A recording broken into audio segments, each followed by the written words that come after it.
कौमी आवाज के नाजरीन खुश आमदीद। कभी तुम दहशत गर्द हो तो कभी तुम इंतहा पसंद हो।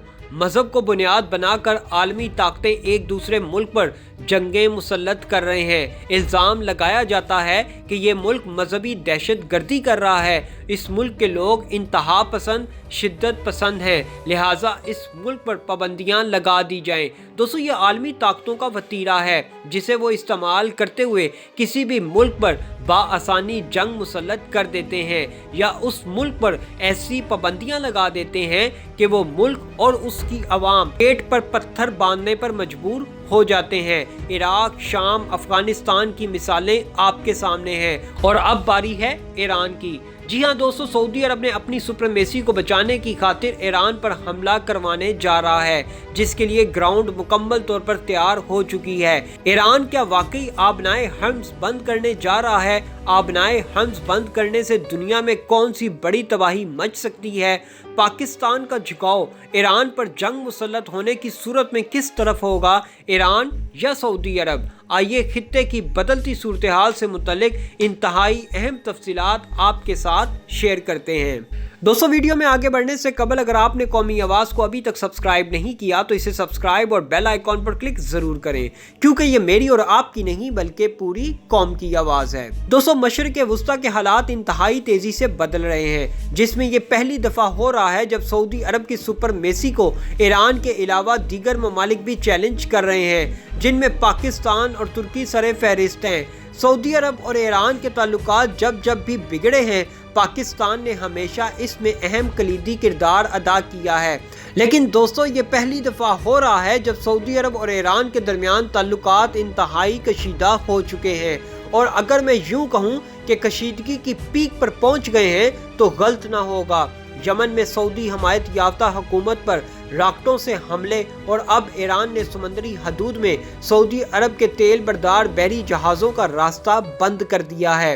दोस्तों, ईरान एक एक करके अमेरिकी इत्तेहादियों की गर्दन दबोच रहा है। उसने समुद्री रास्तों पर अपने जाल बिछाना शुरू कर दिए हैं। दोस्तों, ईरान ने अमेरिका को नई मुश्किल में डाल दिया है। दोस्तों, दर हकीकत तो ईरान ने जनूबी कोरिया के ऑयल टैंकर वाले बहरी जहाज को कब्जे में लिया था, लेकिन बिलखसूस ये अमेरिकी मलकियत का महंगा तरीन ऑयल टैंकर है।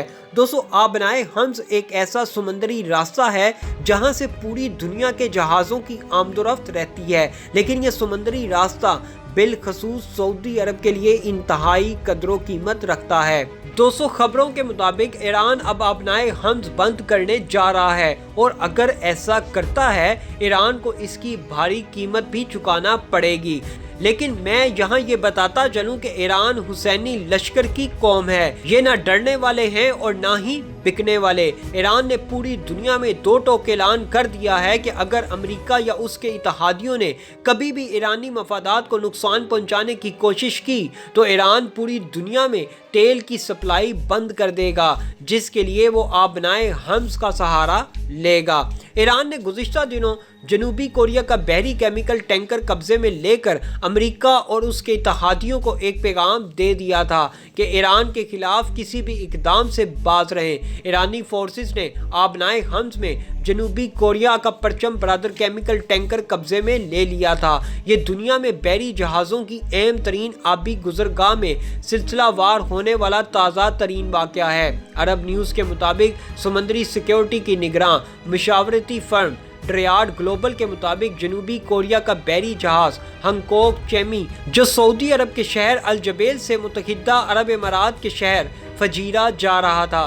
टैंकर को उसके मखसूस रास्ते से शमाल की जानिब ईरानी इलाके की जानिब मोड़ लिया गया, जिसके बाद से ईरान, सऊदी अरब, मुत्तहिदा अरब इमारात और अमेरिका में कशीदगी अरूज पर पहुंच चुकी है। अमेरिका ने कहा है कि आबनाए हम्स खलीज फार्स को ईरान से महफूज रखने के लिए बैनुल अक़वामी कमेटी तश्कील दे दी गई है। अमेरिकी वज़ीर ख़ारजा माइक पोम्पियो ने इस सिलसिले में सऊदी अरब, बहरीन और मुत्तहिदा अरब इमारात का ख़ुसूसी तौर पर शुक्रिया अदा किया।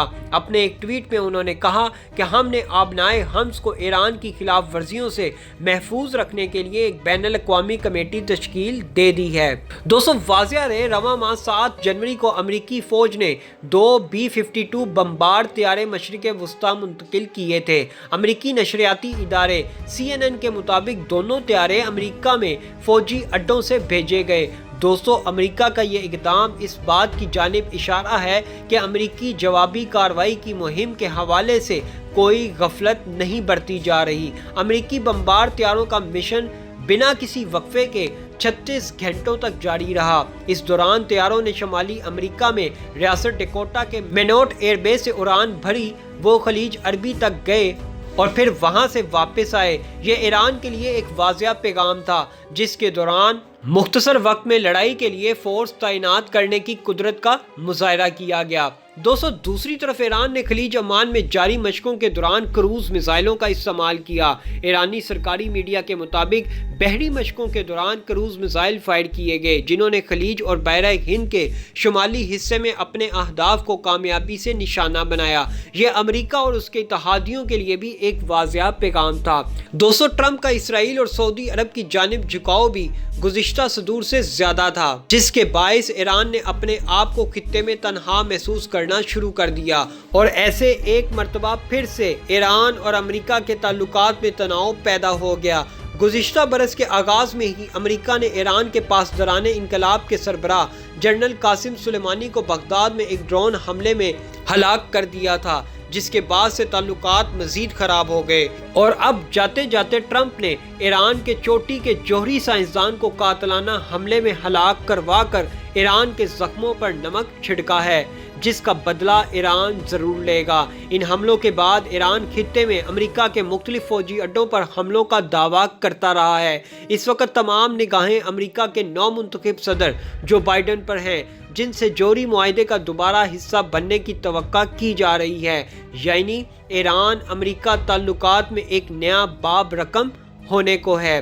لیکن محمد بن سلمان ایسا بالکل نہیں ہونے دینا چاہتے۔ وہ چاہتے ہیں ایران کو ٹرمپ کے دور اقتدار کی طرح باندھ کر رکھا جائے، ایران کو پھلنے پھولنے نہ دیا جائے، ورنہ ایران بھی پاکستان اور ترکی کی طرح سعودی عرب اور محمد بن سلمان کی سپرمیسی کو چیلنج کرنا شروع کر دے گا، اور یوں سعودی عرب کی مسلم امہ پر بادشاہت کا راج ختم ہو جائے گا۔ ایسی مزید معلوماتی ویڈیوز دیکھنے کے لیے قومی آواز کو سبسکرائب اور بیل آئیکن پر کلک ضرور کریں، کیونکہ یہ میری اور آپ کی نہیں بلکہ پوری قوم کی آواز ہے۔